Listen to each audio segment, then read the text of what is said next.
Hello and welcome to the next part of my YouTube tutorial series for a 2D platformer. We've got our enemies spawning and flying down through the level. We're now going to add the collision for the enemies and a life system based on a progress bar. I've got my HUD widget open here and I'm going to drag out this progress bar here. And this will be the sort of life bar of our character. So instead of just dying instantly whenever we collide with the enemy, we can decrease this life. We are going to show this progress as a percentage, you can see here, from 100%. So we're going to start at 100% here. And so we're going to have to calculate a percentage each time we get hit based on the maximum number of lives that we have. I'm going to go ahead and store this information in the same place that I'm storing the score, because I already have that set up. So I've got my, where is it, score manager. We're just going to add a new variable here, which will be a float as well. And we'll call this float life. So this life will be start at 100%. So we're going to go ahead and set its default value. Once we compile it, we can set the default value to 100. We'll then make it visible and go back to my HUD widget. We will bind it and create a binding for a percentage. And this will be pretty similar to the life. We're going to go ahead and get the actor. So we're going to get actors from of class. That will be our score manager. We will then loop over the array. Make sure that we connect this up so it actually happens. We will then get from our array element, we will cast, oh no, we've already got it as a score manager, so we can just get the life, I think. Yeah, so we can get life now. And so it will now be the return value for our percentage. So if I go ahead and run this, you should hopefully see this life bar here. We can change the visuals of it in a moment. Now, every time we get hit by an enemy, we want this life bar to decrease over time.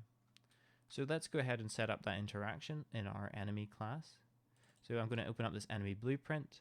I'm going to look at my event graph here and begin overlap. We're going to check, are we overlapping with the player? So we're going to do cast to paper character. And if that's successful, we're going to destroy ourselves. And we're also then going to grab that score manager. So get actor by get actors, get all actors. Where is it? Get all actors of class. Get that score manager. Loop over those managers, even though there's only ever going to be one.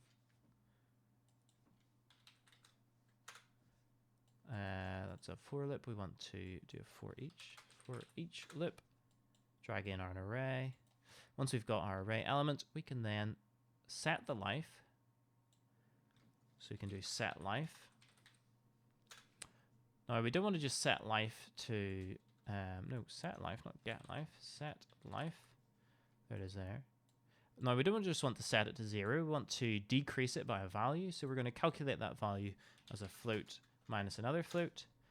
The first float is going to be get life. So we're going to get life from our array element because we want it to be a relative change. And then we can also set this as a percentage. So maybe each time you take damage, you should lose 20% of your life. So we'll do, it's going to be minus 20. Though we've already got a minus here, I think. So we'd better go ahead and just say 20 because we're taking away from it. Let's go ahead and compile this and see if this works. Whenever we enter into an enemy, hopefully the enemy should disappear and we'll take damage. Okay, it looks like the collision is not working at the moment. Maybe we've forgotten to set up a collider on our enemy. So I'm going to go to the enemy. We're going to go to our enemy viewport. Yeah, we don't have a collider. Let's maybe see if that solves the problem. So I'm going to do box collision and make sure that this box collision is big enough that it will collide with the player.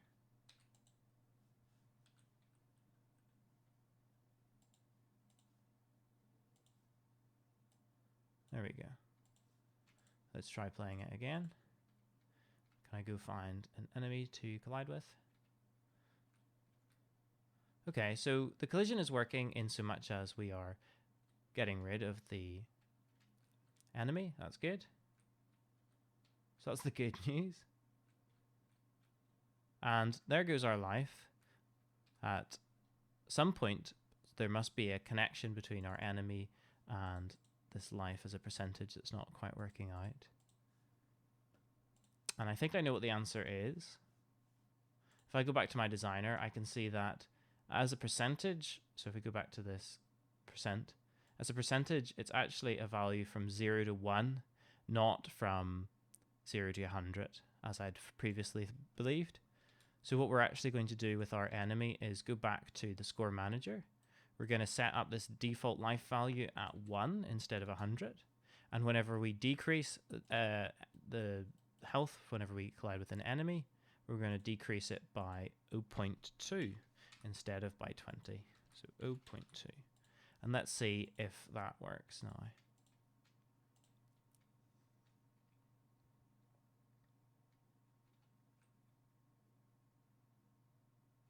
No, come back. I need to collide with you.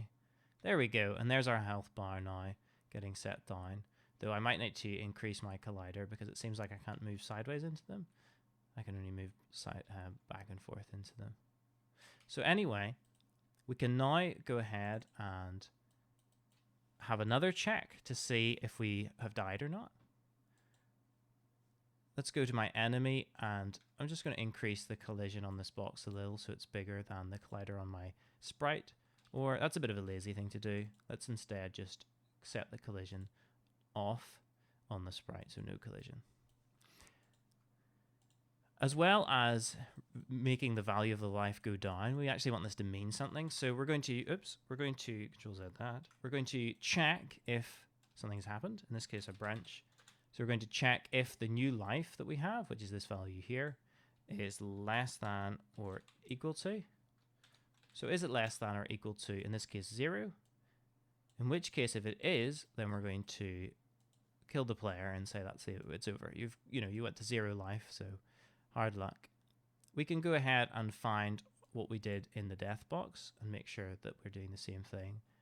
I think all that we're doing in our death box here is whenever we die, we open the level of the death screen. So I'm just going to go ahead and do that here in my enemy. So if it's true that we've run out of life, we're going to just open level, and level is going to be death screen, I believe. Let's just check that again in our death box. Yep, death screen.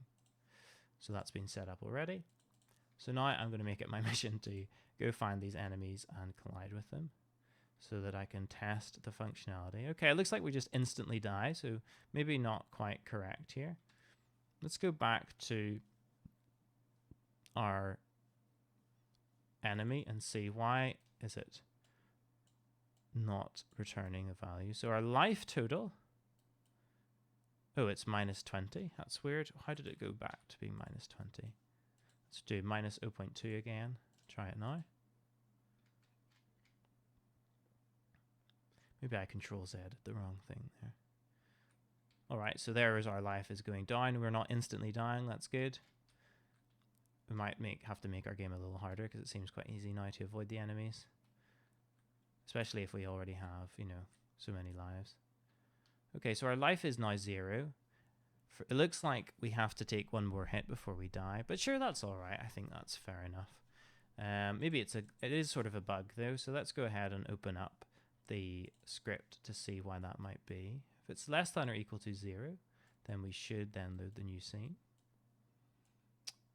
I'm not sure why this isn't then triggering when our life total gets set to 0. But, oh well, never mind.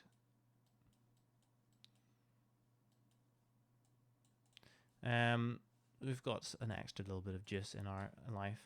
We're not going to worry about it too much for now because we've got our elements in. The last thing I want to do before wrapping up this sort of UI stuff is I want to just show you how to replace some of the placeholder stuff that I've been doing with your own image assets. So if I go ahead to my menu and I look at this game over, for example, it's not very good. It's just a big thing of text saying game over. So I imagine that you might want to replace some of this with your own background images, for example, for your UI. I've made this absolutely amazing background image here. I'm just going to go and export this horrific eyesore.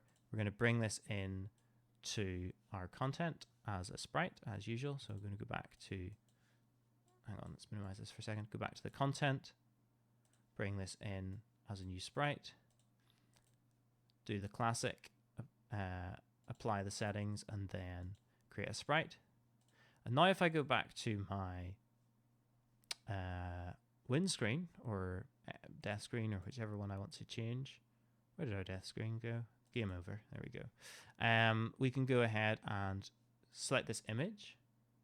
And you can't immediately see it, but if you open up the appearance here and then the brush, you can see we can actually change this image to a particular sprite. In this case, I'm going to go find that sprite that I had before. Maybe I should call it something that makes sense. Instead of new pixel underscore 20, we're going to call this menu background. And then we should be able to find it by typing in menu background here. And you can see it's now set it. Now, why is it that dark green color? You might be asking. Well, that's because we've overlaid a color on top of it, which is this brown color. If I change this back to being totally white, you'll see I'll retain the original color that it had. So one of the things that you might want to do is actually color in your object as grayscale like this, and then just make it different darker versions of it. So if the whole thing is in grayscale and we export it, and we bring it in, and let's go ahead and, apply the settings, make a new sprite, and we'll call this grayscale menu. We can set this as the image, and now we could change the color of it by setting the color in the overlay for that image, which means we could use the same asset and change the color of it, for example, in our respective menu sections. So that is just showing you how to replace some of the images in your scene. You can even replace the button images by going to the style and opening up each of these normal, hovered, and pressed buttons. Each of these has its own image sprite that we could change. We could change this, for example, to the grayscale as well, though it would look a bit strange, so squished like that. So that is just some visual stuff to add to your game as well.